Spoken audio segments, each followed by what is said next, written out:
Hi, my name is Brian Benson with James Bean Estate Sales in Oklahoma City. And one of the things we run into the most is, we sometimes have to turn people down to do their sell.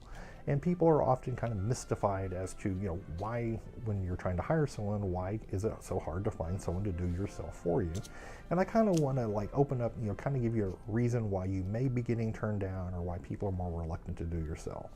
And part of that is because, one, we have a lot more people calling us to do sales than we have time to do. So we have to pick and choose, what sell we think is going to be the best sell for our company, and obviously we are also going to turn down or refer other sales out to other companies. So given that, what I always say is you have to remember, there's a lot more incentive to do a large sell that's going to run a lot of money than there is to do a small sell that doesn't run a lot of money. I mean, and that makes sense to most people. We all know that you're going to want to go for the higher dollar sell.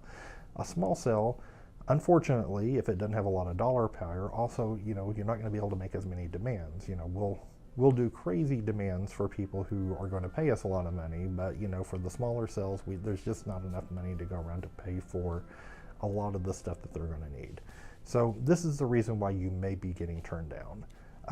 Obviously, the first reason is going to be if you just don't have enough stuff. And a lot of times this happens because the families themselves will come in and they'll decide to keep too many things.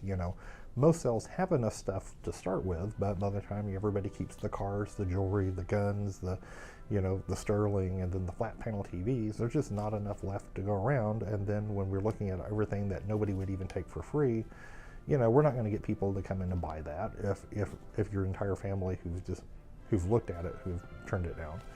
So the second reason you may be getting turned down is you might have just called the wrong size company. There are companies who only do big sales. There are also companies who do smaller sales.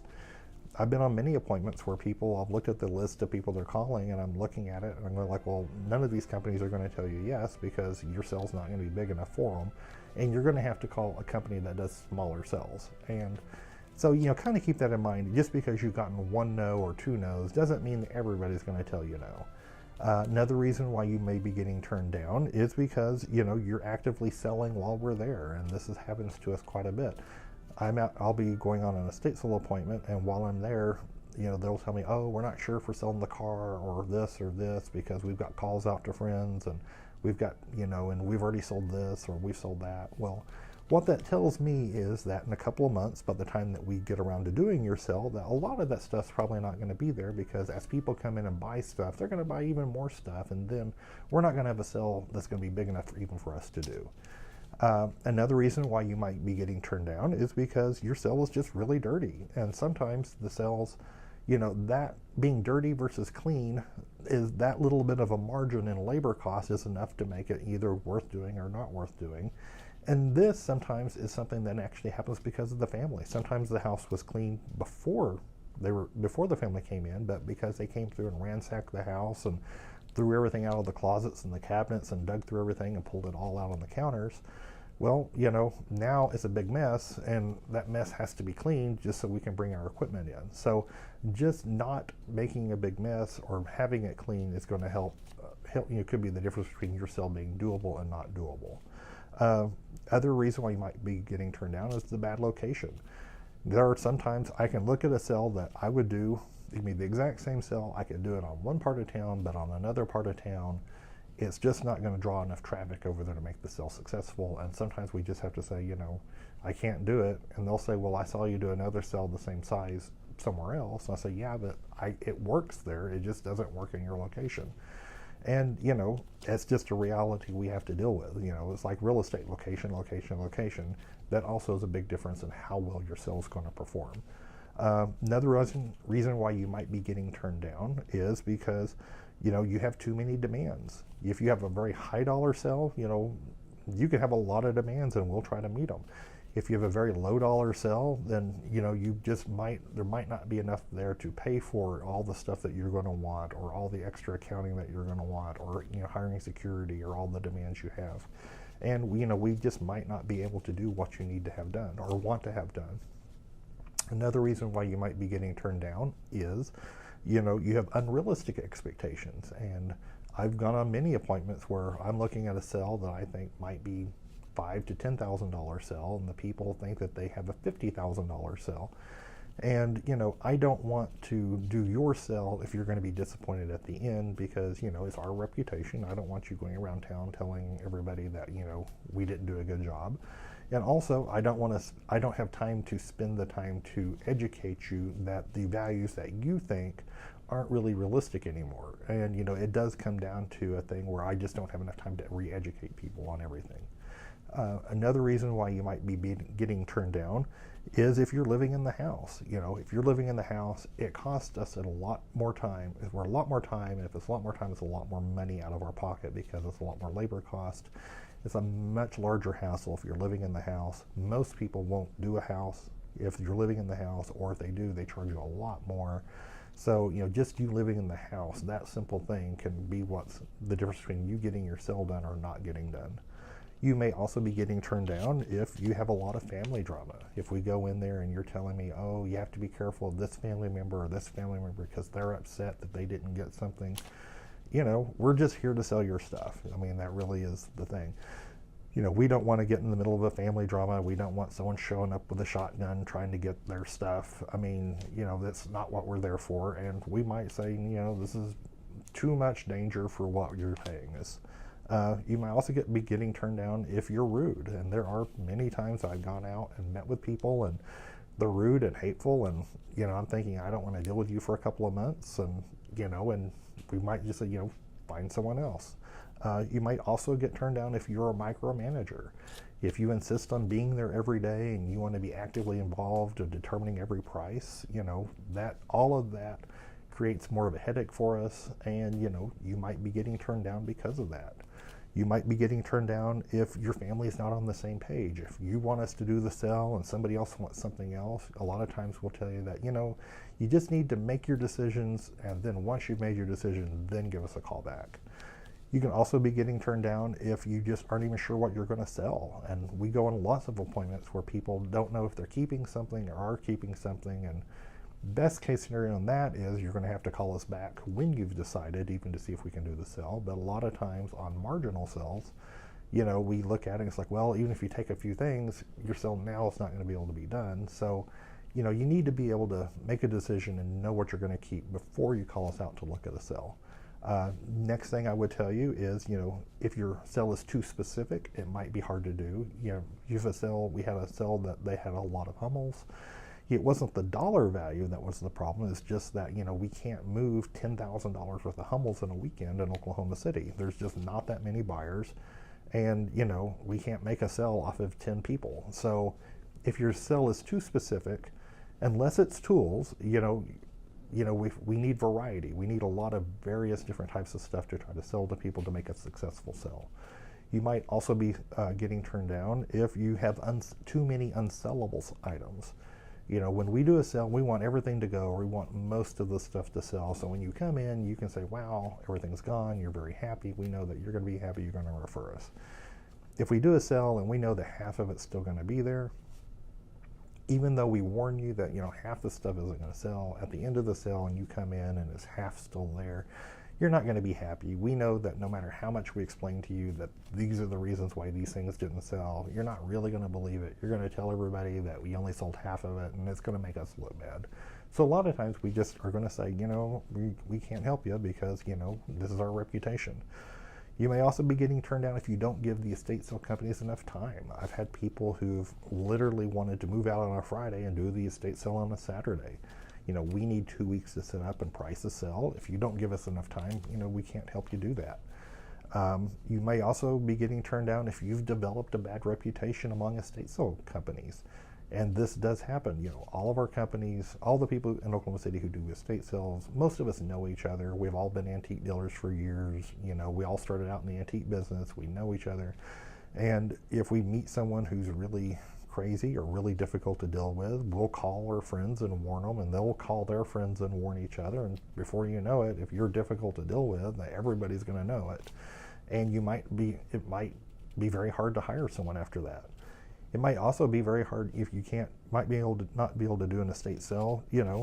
if you are paranoid, and this happens a lot with older people with dementia, they start blaming their family members for stealing and their neighbors for stealing and their healthcare workers for stealing. And I'm not saying it doesn't happen, but people who are overly paranoid, it's just a matter of time before all of a sudden we're going to be the people they start blaming. So, like I said, with our reputation, we want to make sure that we don't get, tied in with someone that's going to end up hurting us more than it's going to be helping us. So here's a few ideas on how to make sure that, you helps improve your odds about getting an estate sale done when you're trying to hire somebody. And the first thing I would say is you need to leave stuff. The reason why most people take stuff out of the house and don't sell it is either because you think it's worth money and you're only keeping because it's worth money instead of sentimental reasons. But the thing is, if you have a $2,000 silver service set and I sell it for $2,000, well, that $2,000 check I give you is also worth money.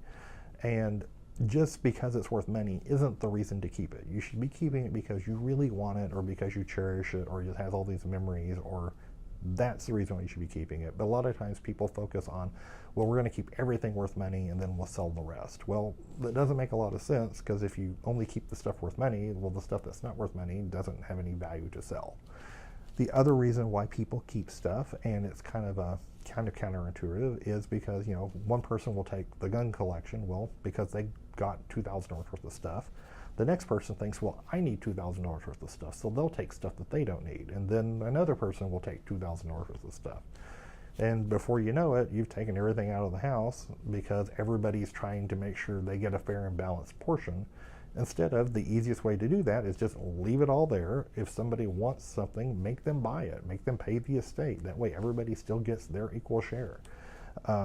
Another thing you can do to improve your odds of getting an estate sale done is to clean. I mean, the cleaner a house, the less time we have to spend cleaning it, the much more attractive that house is going to be, the much more we're going to want to do that house, because I'm looking at it going like, it's going to save me so much money in labor cost. I want to do this house over this other house I saw earlier today that's really dirty.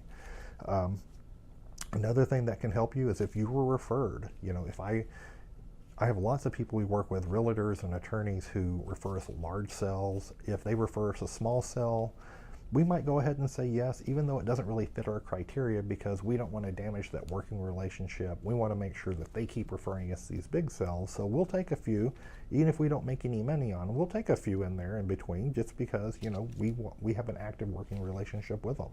And if you are referred by somebody, that could be the difference between getting it done and not getting it done.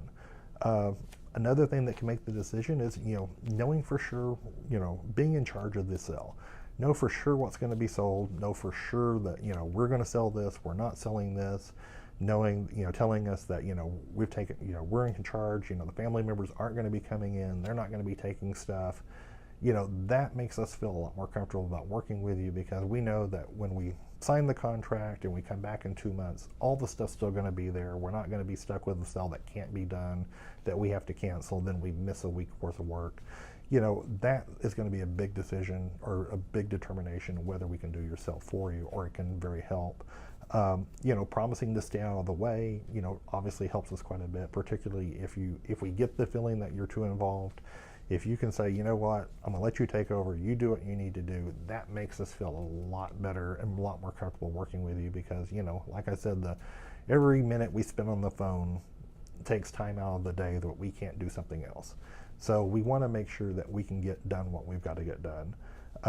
Another thing, if you're living in the house, you have to think about, you need to move out of the house. You've got to be out of the way. If you're not going to be out of the way, we're not going to be able to help you, and most other companies aren't going to help you either. If you do end up in a situation where 2 or 3 people tell you no, ask them why. A lot of times you just need to ask, why are you telling me no? Is it the location? Is there not enough stuff? If you've hit up a company that only does $100,000 sales, and you have a $10,000 sale, and they say, well, you don't have enough stuff, then say, okay, well, who would you recommend that will do a smaller sale? Who do you know will do smaller? And if you have 2 or 3 people they say, you've got to sell in the $5,000 range or $10,000 range, well, then start calling companies and saying, this is what I've been told. I've been told it's going to be in this range. Are you still interested? Do you still want to come out? You don't want to keep calling people and having them come out And if it's not going to be something they fit because you're wasting your time and they're wasting their time, you want to start focusing in on the companies that will take that sale. And also, if the sale is really messy, kind of warn them. Say, look, sale's really messy. It's in this area. This is our timeline. Let them know up front what they're going to be dealing with. And a lot of times that can kind of weed out the ones that that aren't really going to help you out a lot, once they get there. Let them know that you've got a 2-month lead time to do it. Let them know what location it is. That way you're going to get a lot better turnout on, the people who come in. You're going to a lot more people be willing to help you out. And hopefully that kind of gives you a start, when you're doing this. I know it can be very intimidating. Like I said, I go on estate sale appointments all the time, and there's nothing I hate worse than having to talk to people and say, I can't help you, but this is what you're in. So just keep this in mind. Feel free, always remember, you can always give me a call. I'm available by phone almost 24 hours a day. And if you do run into this situation, just give me a call. Hopefully we can work through it, or try to at least push you to somebody who can help you out. So if you'd like to hear more crazy stories about things that have happened at our estate sales, or back when we used to own an antique store and an antique mall, feel free to subscribe to our channel or sign up for our email list on our website at jamesbeanestatesales.com. And every week you'll get an email notifying you of our new videos and also all of our upcoming sales. Thanks.